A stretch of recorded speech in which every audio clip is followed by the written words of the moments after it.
Hello everybody, welcome to the list video. Today we're going to be each talking about our top 3 mechanics from a list of the mechanics from all the campaigns. There will be some spoilers. We're not going to say from which campaigns until it shows up like on the screen because, you know, we can't really assume it'll be all of them.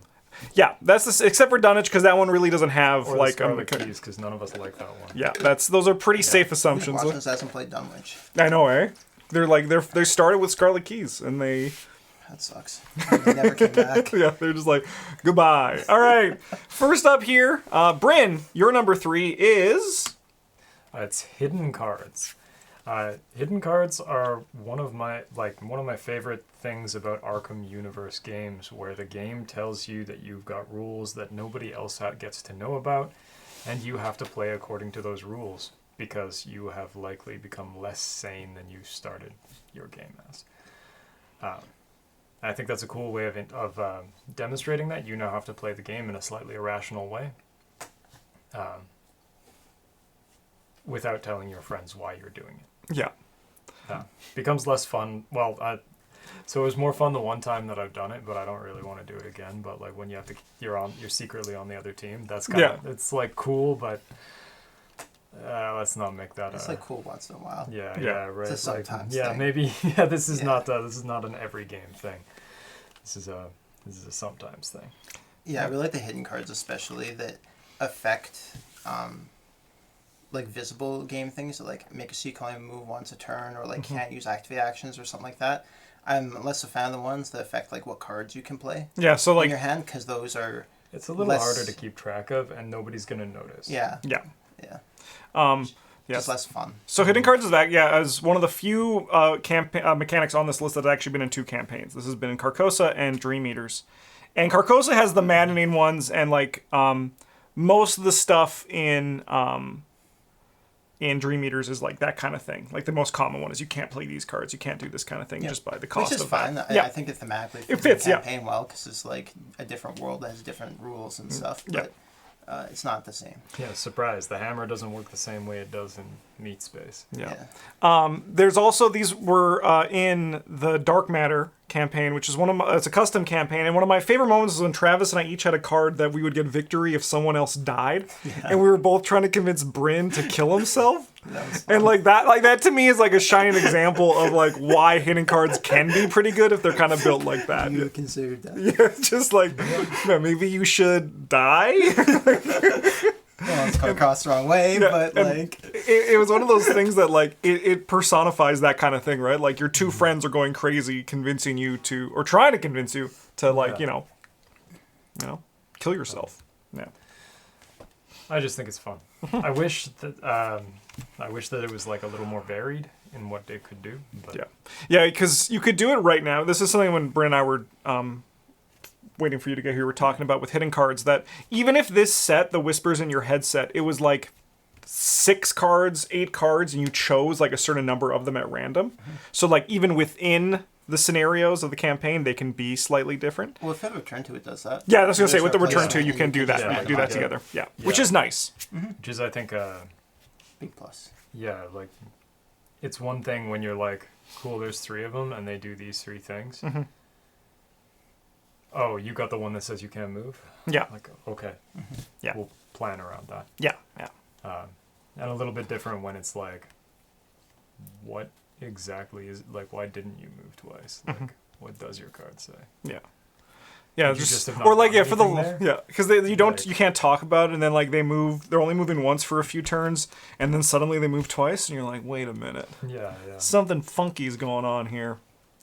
All right, my number 3 is key tokens from Innsmouth, not to be confused with keys from the Scarlet Keys, which I think, like with a lot of things in Scarlet Keys, are close to being like really good, but like they're next door to the party. Yeah, they're just hear it from their house. Yeah, we're not invited. Key tokens, on the other hand, in Innsmouth, and they also appear in For the Greater Good and in Edge of the Earth, very briefly. Yeah, like the same kind of thing, which to me shows that the mechanics like pretty solid, and I think it would have been a cool design tool to see from the beginning of the game. If you look at like the turning points of like design and like other mediums, Doom, you grab the red key, open the red door. you grab the blue key, you open the blue door. This is just like a concept that like from the beginning is a good like mechanic to have, and you can explore it in a variety of different ways.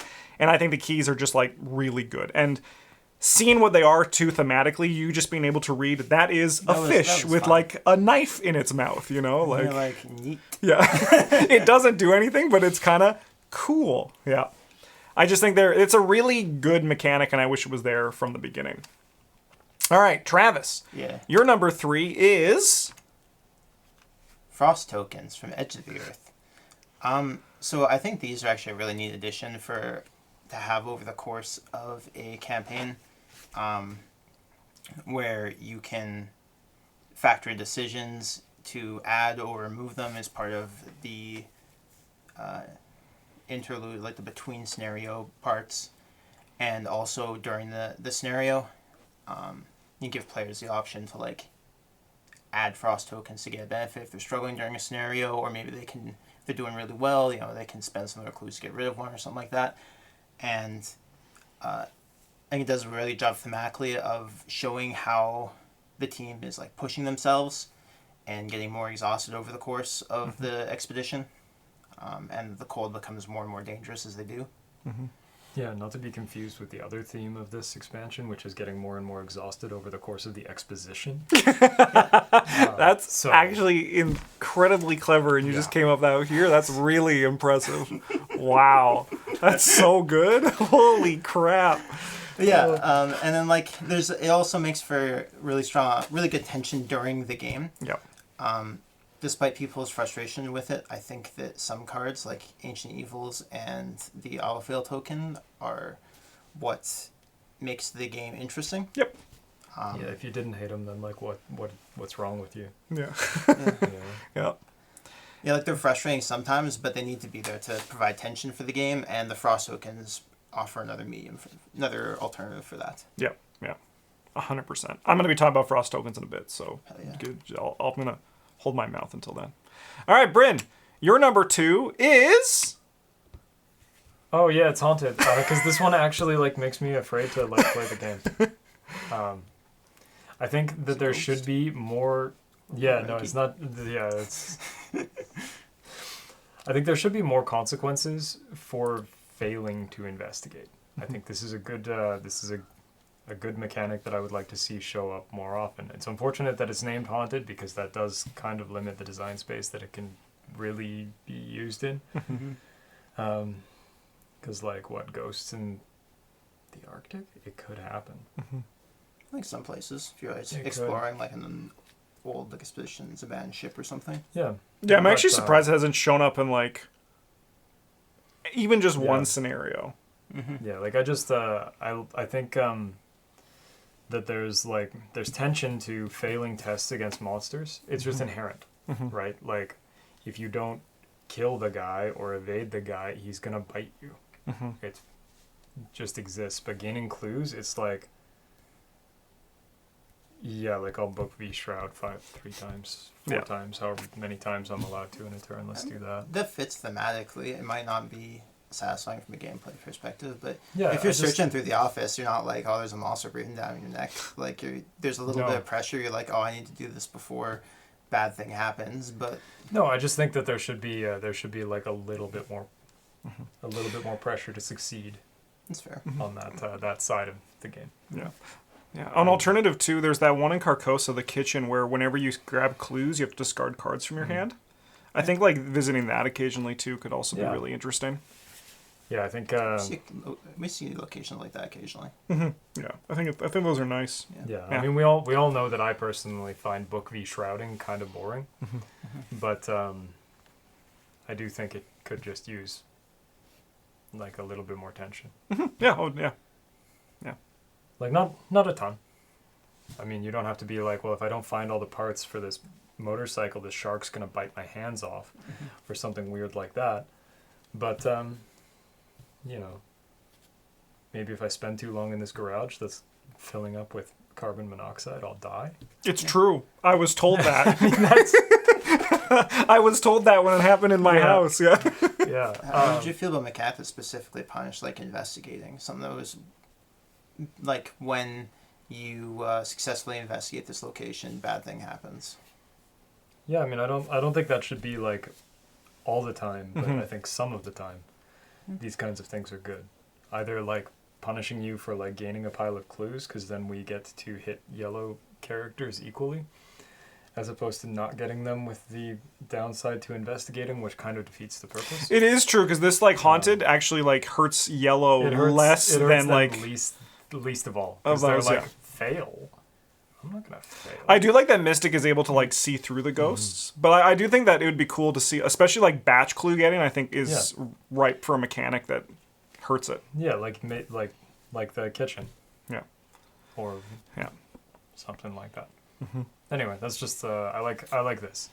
Yeah. What I also like about Haunted is that there's cards that add onto it. Like there's cards that trigger it. I really like that can exist with the mechanic as well. That make the haunted like a haunted do other things. Yes. Like enemies that are, they'll attack you if they're at the location and you trigger the haunted ability, or cards that are even just like haunted abilities do extra thing this time. I think even the like the ghost enemies that when you kill them turn into haunted effects, I think is really flavorfully cool. Like Realm of Torment. That's a well-designed card, right, Bryn? Yeah, I mean, like, it is.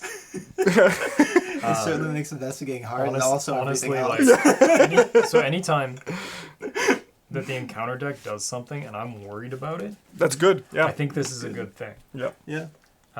Because most of the time what I'm worried about is whatever Ancient Evils variant or Ancient Evils itself, and like not really too much else. There might be like an enemy in the bag that I'm like, not this turn? Yeah. Or it's like like after that. Yeah, or it's like the when it grinds you down, it's like the one rotting remains that could kill you, right? Yeah. But like when there's a card that is just like scary from beginning to end, that's a good sign. Yeah, I think that's a good place for that stupid rotting remains that makes you lose actions. Oh, from Forgotten Age. Yeah, that one's a hell of a drug. Oh, there's also the one that the rotting remains from Forgotten Age that if you fail you can't move or explore. On top of that, like that one hits hard. Forgotten Age's treacheries are there's a reason why it's such a good campaign, and it's because the treacheries, like, they don't care about you. They just don't. Corrosion's brutal too, but only because of like a bullshit ruling. Yes, because they don't the English language. It's not in their thing. Anyways, let's go to my number 2, which is Frost tokens. Oh, what a country. So I think Frost tokens are really cool for all the reasons that Travis said, for like the thematic reason, right? It's getting colder. You're like pushing yourself, and then it does that by getting colder. On my blind play, I was very scared of them. Now they're like a little bit too easy to remove from it, but I think the mechanics of Frost tokens is really solid. I think they're easy to understand. Them turning into an auto fail doesn't happen like that often, but when it does, it's like, oh damn, like that sucks. I also like that there are treacheries that can play with them. I think that's really cool. And I think this is also, now that they have released Frost tokens, I think they should do, they can do more campaign tokens as long as they limit it to 8. Because then, like, if people don't want to buy more, they could just use Frost tokens for anything, right? It's this kind of thing that I think there's a lot of exploration for in the Chaos bag to kind of do that kind of thing. And I think that it's just, like, a really good mechanic. And I wish they were a bit harder to get rid of, or that people are less scared to put them in, because I like how they changed the pace of the campaign. Like, if you're choosing to like be frosty or be like no frost tokens, it can really change how things feel. Because then there's also like those locations that reward you for, like, you can be like, you can put in a frost token to get like an extra deduction on your investigate. And I wish they had kind of more stuff like that too, beyond just ice and death.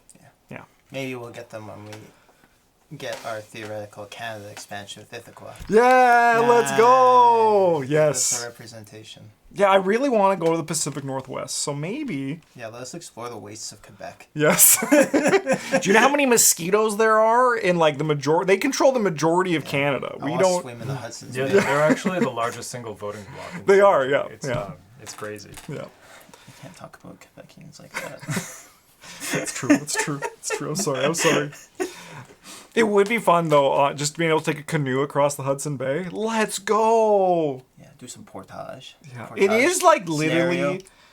Scenario. Someone did to carry the canoe, you can only move once a turn. Yeah. You gotta move 8 times. You got 8 turns. Unless you have 2 people carrying the canoe, 2 people in the canoe that you to carry it. Yeah. Yeah. There was a custom. It's a Wendigo custom scenario that someone did. Yeah. And it was like actually just like perfect. There was a river you had to like. It was harder to go up, but easier to go down. Sick. Like it's beautiful. All right, Travis, let's go to your number 2, which is. It's key tokens from Innsmouth. Wow, we swapped. We did. Wow, look at that. Wow, I'd have picked different ones if I could have seen what you picked. For variety's sake. But yeah, no, these are really well designed, I think. Like Justin said, they are kind of a base mechanic in a lot of modern gaming, video games and board games in general. And down to that one thing I really like about them is the option to spend them during scenarios on things. And especially when you're doing a blind playthrough, you have to kind of weigh whether you want that reward or whether you might need it for something later. And I think I would like to see more of that, especially with difficult scenarios where you could maybe, like in the context of Innsmouth, maybe you could spend the green key in In Too Deep to get a tunnel to a location like 2 Away or something like that. Or much later in the scenario, you can go out of your way to get another flashback for it. Yep. And get some experience or like remove a token from the bag or something like that. I think they allow for a lot of interesting choices like that. But I think my sentiment kind of just agrees with you that they don't kind of revisit mechanics enough. Like the game is still like it's 10 years old. So much like, more they can do with them. Like that's the thing, right? Like I would love for them, and I mean I think they're going to. I'm gonna save it till we get to my number 1, but like even just like the different flavors of hidden cards, and even seeing what like custom people like what Axolotl did in Dark Matter with hidden cards. Just like I think there's just so much more. I'd love to see them revisit more stuff because they revisited player card mechanics, but not so much like campaign mechanics. Ironic you would say that. Some people get their player card mechanics revisited. Yeah, it's true. Some people do. Yeah. Some people do. Some classes. Yeah. All right, Bryn, let's go to your number 1, which is. It's hidden again. I bet you didn't see that coming. That's right, because I was keeping it hidden, and it's against the rules. Also, because the card said it could, I had to do that. It actually did. Yeah, Bryn actually has I've got hidden in my pocket. Yeah, Bryn brings his own hidden card each week that just says "fuck up list video." And he pulls out like, okay. Yeah, it's just like there's nothing I can do. Yeah, it's the rules. It's the rules. So is this like the Dream Eaters ones then? No. Oh, okay. Yeah. No, It's the same one. Copy paste. The murderous compulsion one. Oh yeah. I mean, those like, ones say when you are killed. So that's like pretty do sick. you guys want to put on a production of the King in Yellow? I think we could do it better than anyone ever has. I'm down. Yeah. Yeah, we'll take it across the world to Paris. Patrick did message me today saying there's no horror at Edmonton Fringe, so I should do one for 2025. We should just the King in Yellow. Could you imagine? That'd be good. That would actually be kind of sick with it. I would be kind of sick with it. That would be something. No, I just like this one. Just like turn out the lights and leave after the second Yeah. half. It's so spooky. Yeah, just don't come back. Yeah, no, you just turn out the lights in the studio and like you leave. Yeah. And go home. Yeah. And wait for the audience to figure it out. Yeah, I do wish that these ones were a little bit more varied in the ways that you had, what you had to do to discard them from your hands. 2 actions is boring. Because 2 actions is pretty boring if that's what they all do. And Dream it Eaters is does improve pretty on much that. what they all do. Yeah. Yeah, Dream Eaters does improve on that a little bit, where they're like, hey, so you can't play even costed cards, and you've got to throw away an odd costed card to get rid of this. Yeah.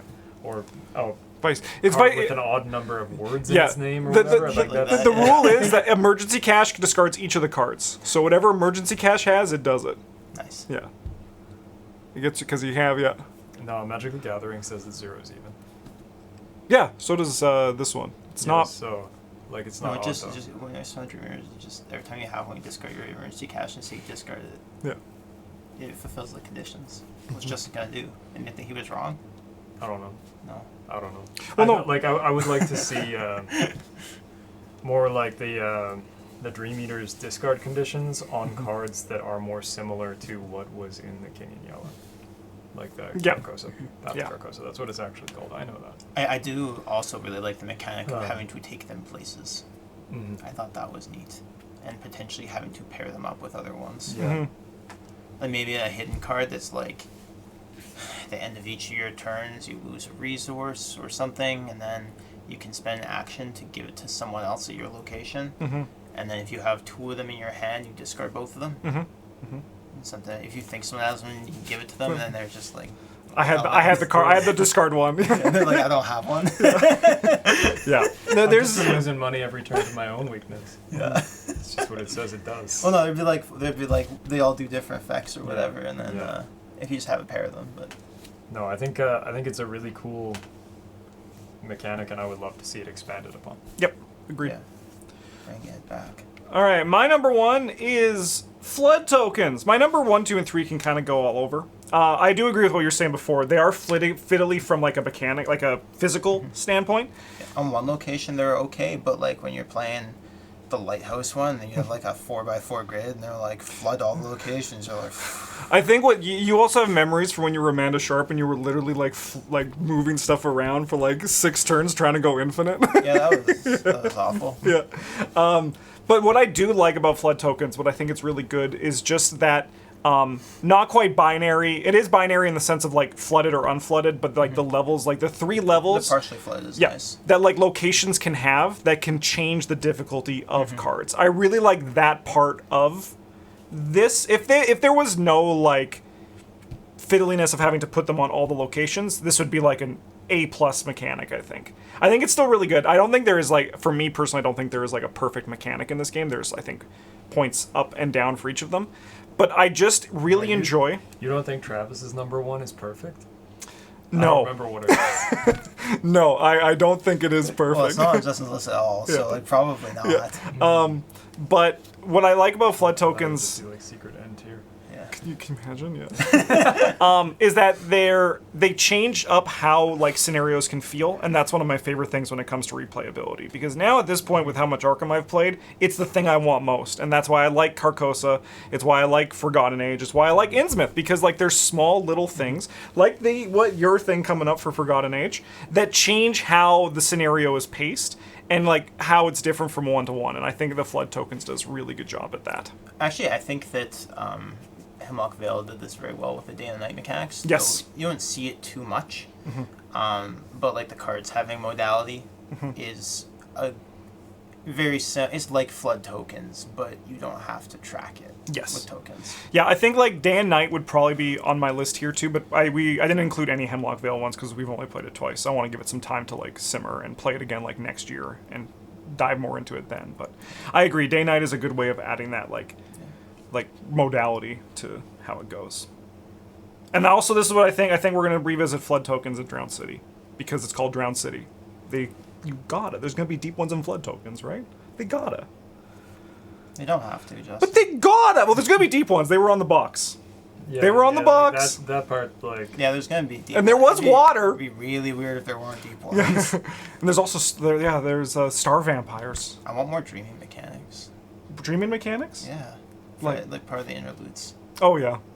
It'd be very thematic. I'm excited. I think it's going to be pretty sweet. Add some hidden weaknesses to your deck. I'm just so happy that Cthulhu's here. Like, it's like, no fuzz monster. Dad's finally home after 8 years. Yeah, Dad's back, baby. I knew he'd come back. He's got the milk. Yep. All right. Travis, let's go to your number 1, which is... Explore. Yeah. This one is probably going to be a little bit weird because, years ago I hated the Forgotten Age, and I hated the Explore mechanic because it was miserable to set up. Setting it up is not great. I think that there are ways for them to make the Explore mechanic much more palatable. If they, for example, printed the cards that go in the Explore deck with just different backs. Like a set of the cards that could be in the Explore deck with different backs. Or even like a different front or whatever. Like some kind of like little symbol or something on them. Yeah, like a different float. color border or whatever. Like Yep. There's lots of things they can do to make that part easier. Tiny little Alejandro in the corner. Hey! Yeah, no, this makes for a lot of interesting decision points when you're playing. I think it does very well thematically as well. For the game mechanics standpoint, there's a lot of choices that have to be made about who's going to explore, which treacheries are still in the deck, or if playing with the Return to version, like you're not entirely sure. At a certain point, yeah, Min, you never get to explore again. Like you're like, do I just explode if there's an enemy in there? Like, am I just gonna get poisoned or whatever? Or what if I draw ants? Do I just lose because I throw away my only weapon or whatever? Something like that. Man, ants is nuts. Yeah, it is. There's a lot of really punishing moments with Explore, but also really rewarding ones. From a thematic standpoint, it's very nice to your characters going out into the jungle. They don't know where they're going. They're trying to find where they're going. And, as you explore more of the area, it becomes more likely that you're going to find what you're looking for because you're not going to check the same area twice. But on the way there, you're going to run into various pitfalls and traps. You might find other places that you weren't anticipating, and just it plays well. The setup sucks, but I think it plays very well. Do you think that we'll get Explore back in the Ithaqua expansion? That is definitely going to be a thing at some nebulous point. I hope so. I actually hope that we get a prelude between each scenario where you have to explore out to find which scenario you're going to play next. That would actually be kind of neat. Maybe not. I mean, obviously without no, not the prelude part, but like you actually like had to like it was like where you went was random. Yeah. That Travis, you might be cooking there. That's really interesting. Because I think like with Hemlock Vale, the day mechanic, like day 1, 2, and 3, does a really good job of like scaling things up a bit. And I think that like it does it a lot better than Scarlet Keys does anyway with their time stuff. So, I think I like Explore. I think Explore is really cool. I like that there's 2 flavors of it as well. If like depending on what you want, you could do the front loaded and they're back loaded. Both have their pros and cons. I love the fact that you actually get to see your map grow. I think that's really cool. And I also like the variance that it can provide because that's where this game gets really fun. Okay. Thanks for watching, everybody. We hope you enjoyed this list video. What is your favorite campaign mechanics? Let us know down in the comments. Also, we got a new, you'll like this one, a new patron. I'm a Sexy Dinosaur. I was just going to say, I was pretty sure I hadn't seen that name before. That one was from today, so thank you, I'm a Sexy Dinosaur. Some pictures. Yeah. You can't say that. You can't say that.